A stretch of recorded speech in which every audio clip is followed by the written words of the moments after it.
Teori lempeng tektonik dalam pembantu keengganan teori lempeng tektonik. Salam sejahtera bagi kita semua. Di sini saya, Anjeli Selaban dengan MPM F1C021034 akan memaparkan materi tentang teori lempeng tektonik dan pembentukan gunung api. Sebelum kita mengungkapkan teori lempeng tektonik, kita harus tahu apa itu teori lempeng tektonik. Teori lempeng tektonik itu adalah suatu teori yang menerangkan proses dinamika bumi tentang pembentukan jalur pegunungan, jalur gunung api, jalur gempa bumi, dan cekungan endapan di muka bumi yang diakibatkan oleh pergerakan lempeng. Nah, sekarang kita akan masuk ke teori lempeng tektonik. Sebelum digunakannya terminologi tektonik lempeng, konsep bumi yang dinamis dipelopori oleh teori continental drift atau pergeseran benua yang diperkenalkan oleh meteorologis asal Jerman bernama Lothar Wegener pada tahun 1915. Teorinya menyatakan bahwa pada periode Kapur sekitar 200 juta tahun yang lalu, semua benua dulunya menyatu dalam satu superbenua yang disebut Pangea. Namun kemudian terpecah menjadi kontinen-kontinen yang lebih kecil, lalu berpindah secara mengapung menempati posisinya seperti sekarang ini. Namun secara berkala, superbenua itu menjadi berubah atau terpecah menjadi kontinen-kontinen yang lebih kecil seperti gambar yang ini.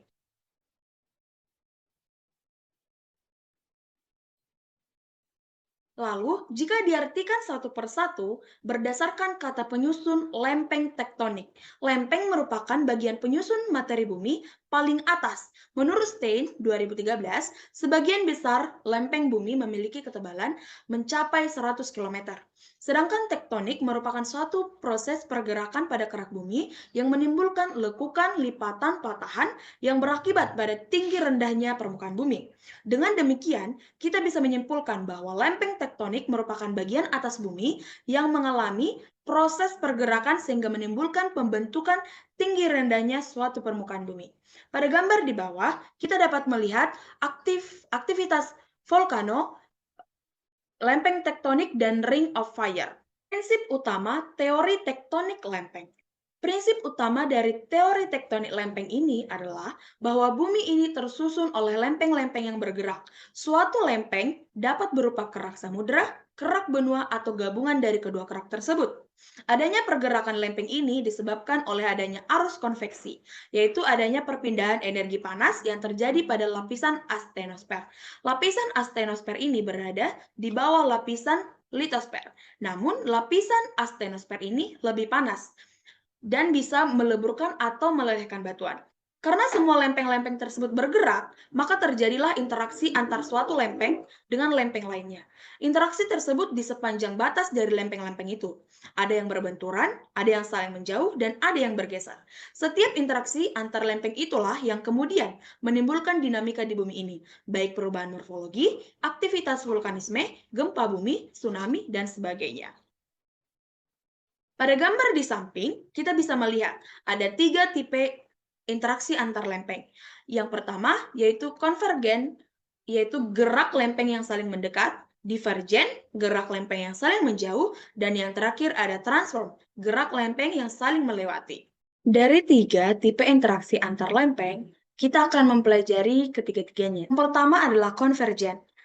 Konvergen ini adalah pergerakan lempeng yang saling mendekat, yang dapat menyebabkan terjadinya tumbukan yang salah satu lempengnya akan menunjam ke bawah tepi lempeng yang lain.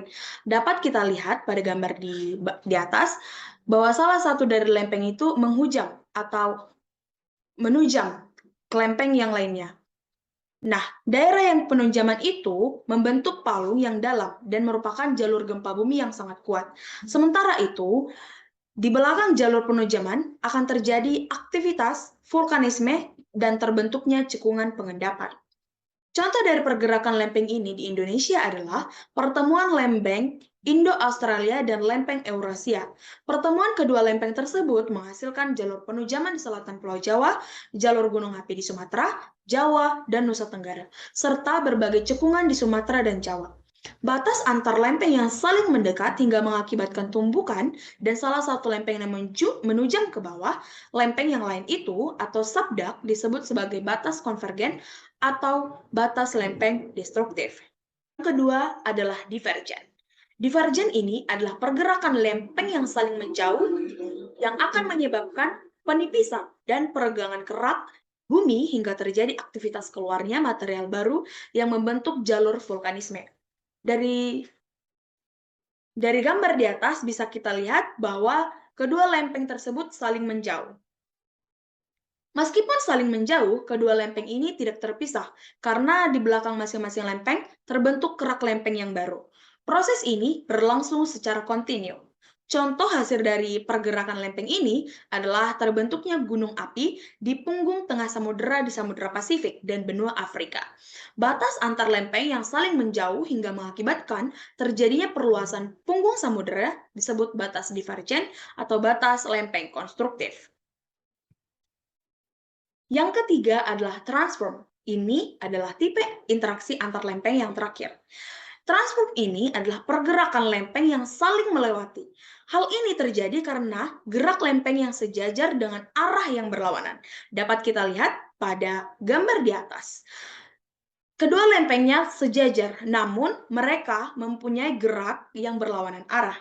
Pada pergerakan ini, kedua perbatasan lempeng hanya bergesekan. Oleh karena itu, tidak terjadi penambahan atau pengurangan luas permukaan. Namun, gesekan antar lempeng ini kadang-kadang dengan kekuatan dan tegangan yang besar, sehingga dapat menimbulkan gempa yang besar. Contoh hasil dari pergerakan lempeng ini adalah patahan San Andreas di California. Patahan tersebut terbentuk karena lempeng Amerika Utara bergerak ke arah selatan, sedangkan lempeng Pasifik bergerak ke arah utara.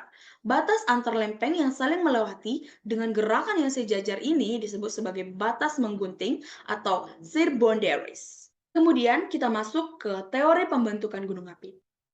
Teori pembentukan gunung api. Gunung api ini terbentuk apabila bertemunya dua lempeng. Pertemuan ini menyebabkan salah satu lempeng terhujam ke bawah lempeng lain. Zona yang terbenam ini akan menjadi cair karena suhu yang sangat panas di bawah kerak bumi. Bagian cair ini menambah magma di mantel dan seterusnya mengalir keluar ke permukaan bumi menjadi gunung api. Terbentuknya gunung api dapat melalui beberapa faktor berikut. Yang pertama, adanya magma. Magma ini adalah lelehan batuan di bawah permukaan bumi. Yang kedua, oleh karena magma cair tidak sepejal, batuan di sekitarnya yang padat dan kenyataannya lebih mudah bergerak begitu terbentuk naik ke permukaan. Yang ketiga, adanya pertemuan lempeng samudera dengan lempeng benua, di mana lempeng samudera menunjam di bawah lempeng benua, yang disebut juga sebagai zona subduksi.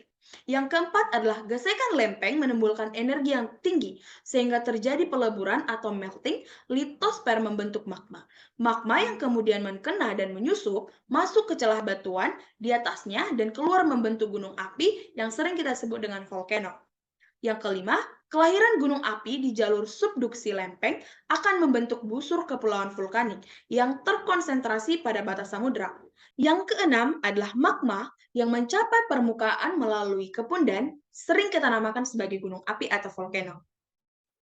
Pada gambar ini, kita bisa melihat bahwa pipa Kapundan berada di atas dapur magma sedikit, dan gunung api terbentuk karena dapur magma tidak bisa lagi menahan magma yang akan keluar.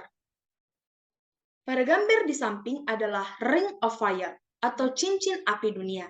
Cincin api dunia ini menggambarkan persebaran gunung api yang membujur bersambung di kawasan Asia Pasifik termasuk wilayah Kepulauan Indonesia. Dapat kita lihat bahwa cincin api Pasifik atau lingkaran api Pasifik ini adalah daerah yang sering mengalami gempa bumi dan letusan gunung berapi yang mengelilingi cekungan Samudra Pasifik. Daerah ini bisa kita lihat dari gambar tersebut seperti atau mirip dengan tapal kuda yang mencakup wilayah sepanjang 40.550 km. Daerah ini sering juga disebut sebagai sabuk gempa bumi. Dapat kita lihat bahwa Indonesia juga berada dalam Ring of Fire. Setelah itu, kita akan mengetahui apa sebenarnya gunung api itu. Gunung api adalah lubang kepundan atau rekahan dalam kerak bumi tempat keluarnya cairan magma atau gas atau cairan lainnya ke permukaan bumi. Material yang dierupsikan ke permukaan bumi umumnya membentuk kerucut terpancung. Gunung api dapat kita lihat diklasifikasikan sebagai dari beberapa erupsi, yaitu yang pertama adalah erupsi pusat. Erupsi pusat ini yang berarti erupsi keluar melalui kawah utama. Yang kedua, erupsi samping yang dapat diartikan sebagai erupsi keluar dari lereng tubuhnya. Yang ketiga adalah erupsi celah yang dapat kita artikan sebagai erupsi yang muncul pada retakan atau sesar yang dapat memanjang sampai beberapa kilometer. Erupsi eksentrik dapat kita artikan sebagai erupsi samping, tetapi magma yang keluar bukan dari kepundan pusat yang menyimpang ke samping, melainkan langsung dari dapur magma melalui kepundan itu tersendiri. Lalu, kita akan mengetahui struktur gunung api. Nah, struktur gunung api ini terdiri atas yang pertama, struktur kawah. Struktur kawah ini adalah bentuk morfologi negatif atau depresi akibat kegiatan suatu gunung api. Bentuknya relatif bundar. Yang kedua adalah kaldera. Bentuk morfologinya seperti kawah, tetapi garis tengahnya lebih dari 2 km. Kaldera terdiri atas kaldera letusan yang terjadi akibat letusan besar yang melontarkan sebagian besar tubuhnya. Kaldera runtuhan terjadi karena runtuhnya sebagian tubuh gunung api akibat pengeluaran material yang sangat banyak dari dapur magma. Yang ketiga adalah kaldera resurgen, terjadi akibat runtuhnya sebagian tubuh gunung api diikuti dengan runtuhnya blok bagian tengah. Dan yang terakhir adalah kaldera erosi, yang terjadi akibat erosi terus-menerus pada dinding kawah sehingga melebar menjadi kaldera. Yang ketiga, struktur gunung api yang ketiga adalah rekahan dan graben. Retakan-retakan atau patahan pada tubuh gunung api yang memanjang mencapai puluhan kilometer dan dalamnya ribuan meter, rekahan paralel yang mengakibatkan amblasnya blok di antara rekahan. Itu disebut sebagai graben. Yang keempat adalah depresi volcanotektonik. Pembentukannya ini ditandai dengan deretan pegunungan yang berasosiasi dengan pembentukan gunung api akibat dari ekspansi volume besar magma asam ke permukaan yang berasal dari kerak bumi. Depresi ini dapat mencapai ukuran puluhan kilometer dengan kedalaman ribuan meter. Kemudian kita akan mengetahui pembentukan gunung api itu sendiri. Nah, pembentukan gunung api ini pergerakan antar lempeng yang menimbulkan 4 busur gunung api yang berbeda. Yang pertama adalah pemekaran kerak benua. Lempeng yang bergerak yang saling menjauh sehingga memberikan kesempatan magma bergerak ke permukaan. Kemudian membentuk busur gunung api tengah samudera. Kemudian yang kedua adalah tumbukan antar kerak, di mana kerak samudera menunjam di bawah kerak benua. Akibat geseran antar kerak tersebut terjadi peleburan batuan, dan lelehan batuan ini bergerak ke permukaan melalui rekahan. Kemudian membentuk busur gunung api di tepi benua. Yang ketiga adalah kerak benua menjauh satu sama lain secara horizontal, sehingga menimbulkan rekahan atau patahan. Patahan atau rekahan tersebut menjadi jalan ke permukaan lelehan batuan atau magma sehingga membentuk busur gunung api tengah benua atau banjir lava sepanjang rekahan. Yang keempat adalah penipisan kerak samudera. Akibat pergerakan lempeng memberikan kesempatan bagi magma menerobos ke dasar samudera, terobosan magma ini merupakan banjir lava yang membentuk deretan gunung api perisai. Setelah kita memahami teori pembentukan gunung api, sekarang kita akan kembali memaparkan dan mempelajari tentang pembentukan gunung api laut. Sama seperti daratan, samudera juga memiliki struktur lapisan batuan, penyusun kerak bumi. Kerak bumi terbagi menjadi 2 lapisan, yakni kerak benua dengan ketebalan antara 20 hingga 70 km dan kerak samudera yang hanya memiliki ketebalan 5 hingga 10 meter. Karena kerak samudera adalah lapisan tipis, maka batuan penyusunnya lemah, sehingga mudah ditembus oleh magma yang berasal dari perut bumi. Magma adalah batuan cair pijar yang dipanaskan oleh suhu inti bumi. Magma yang terus-menerus keluar ini akan membentuk kerak samudera yang baru, dan proses ini disebut dengan istilah seafloor spreading atau disebut juga dengan pemekaran lantai dasar samudera. Pemekaran lantai samudera menyebabkan keluarnya magma cair ke permukaan dasar samudera secara terus-menerus. Magma pijar akan membengkuk menjadi batuan setelah terkena air laut. Namun, lama-kelamaan, batuan tersebut akan semakin tinggi karena magma terus keluar. Batuan magma beku itu akan terus meninggi membentuk sebuah gunung api bawah laut. Apabila aktivitas magma masih berlanjut, maka gunung laut akan semakin tinggi dan besar membentuk sebuah pulau. Contohnya adalah anak Gunung Krakatau di Selat Sunda. Sama dengan gunung yang terletak di daratan, gunung berapi yang berada di bawah laut pun bisa meletus. Kekuatan letusan gunung api bawah laut ini bergantung dari seberapa kuat dorongan magma dari perut bumi. Walaupun sama-sama gunung berapi, tapi ilmuwan menyebut bahwa letusan gunung api bawah laut dapat menimbulkan dampak yang lebih besar daripada gunung berapi di daratan. Letusan bawah laut ini memiliki bahaya susulan yang besar, berpotensi banyak menimbulkan korban, serta bisa mempercepat pemanasan global. Itulah materi yang sudah saya jelaskan tentang teori lempeng tektonik dan teori pembentukan gunung api. Dari semuanya, kita bisa menyimpulkan bahwa teori lempeng tektonik menerangkan proses dinamika bumi tentang pembentukan jalur pegunungan, jalur gunung api, jalur gempa bumi, dan cekungan endapan di muka bumi yang diakibatkan oleh pergerakan lempeng. Dan gunung api terbentuk apabila bertemunya dua lempeng. Pertemuan ini menyebabkan salah satu lempeng terhujam ke bawah lempeng yang lain. Zona yang terbenam ini akan menjadi cair karena suhu yang sangat panas di bawah kerak bumi. Bagian cair ini menambah magma di mantel dan seterusnya mengalir ke permukaan bumi menjadi gunung api.